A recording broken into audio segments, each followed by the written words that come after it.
La detección de la heteroscedaticidad en el modelo lineal general es un tema de suma importancia en econometría y vamos a revisarlo.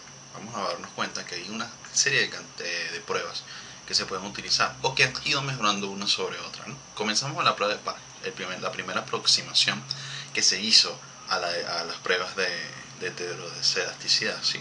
En este procedimiento se supone la siguiente forma funcional para la varianza, o sea, se supone que la varianza sigue un modelo exponencial, ¿no? Una forma funcional exponencial, la linealizamos aplicando los logaritmos, ¿sí? Y al final vamos a aproximar, y esto va a pasar en todas estas pruebas que tienen que ver con sobre los residuos, vamos a aproximar la varianza en este caso como los residuos al cuadrado.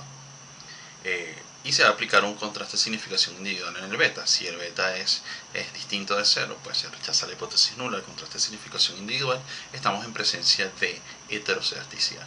Sin embargo, esta regresión tuvo muchas críticas debido a que la regresión puede incumplir las propiedades de los MCO y puede ser, irónicamente, heteroscedástica, ¿sí? Entonces se emplea más como un método exploratorio que como una prueba definitiva para determinar si hay heteroscedasticidad en los residuos del modelo. Ahora, un avance es la prueba de Jeltzer que dice, bueno, vamos a utilizar entonces los residuos absolutos para aplicar una forma funcional similar a la de Park.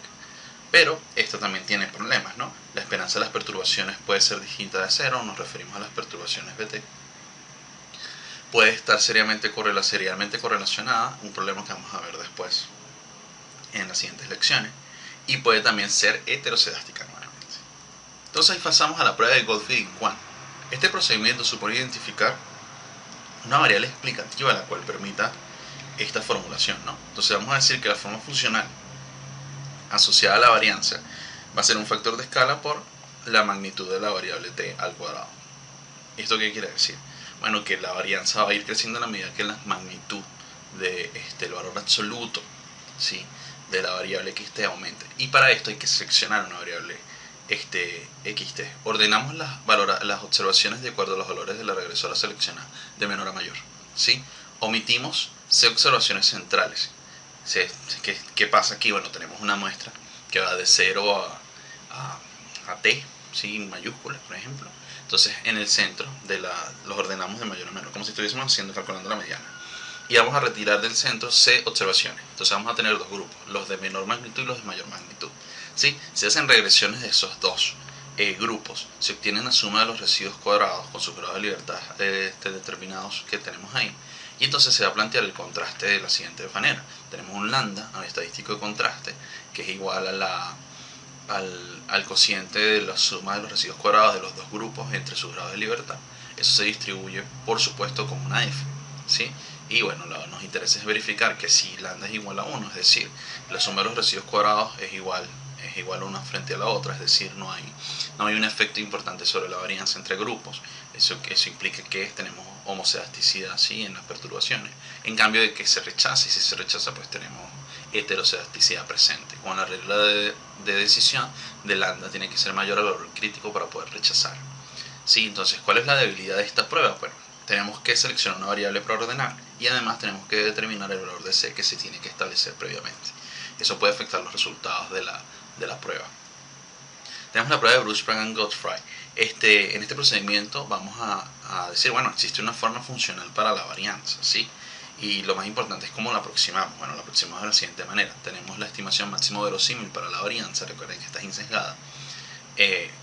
Está sesgada, disculpen. Y la vamos a poder aproximar utilizando los residuos al cuadrado, ¿no?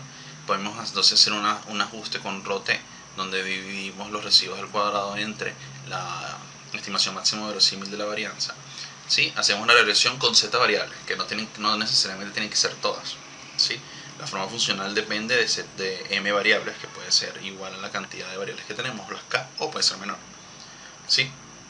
En contraste de significación conjunta se basa en evaluar que todas las lambda, las alfas, sean iguales a 0. Si todas son iguales a 0, pues no estamos en presencia de heteroscedaticidad.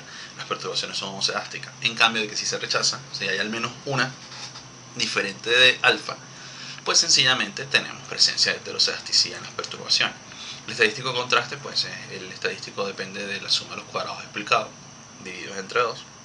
Y esto asintóticamente, es decir, a muestras grandes, se distribuye con un h cuadrado de m menos 1 grados de libertad. Y tenemos nuestra regla de decisión, que es que el estadístico tita mayúscula sea mayor al valor crítico del chi cuadrado. Por último, tenemos la prueba que ya es más generalizada, más utilizada para verificar heteroscedesticidad, es la prueba de White. ¿Sí? Este procedimiento supone ajustar una forma funcional a la específica a los residuos, para eliminar el efecto también de tener que seleccionar las variables, pues esta se utiliza todas las combinaciones posibles. En el caso de dos variables, pues tenemos este ejemplo, ¿sí? Donde incluimos los términos lineales, los términos cuadráticos y tenemos las interacciones entre las variables. Entonces se realiza el contraste de significación conjunta, donde todas estas alfas son iguales a 0. Si son iguales a 0, pues estamos en presencia de homoscedasticidad, y si son distintas de 0, estamos en presencia de heteroscedasticidad. Se aplica una especie de contraste de multiplicadores de Lagrange, donde tenemos n por r al cuadrado, ¿sí?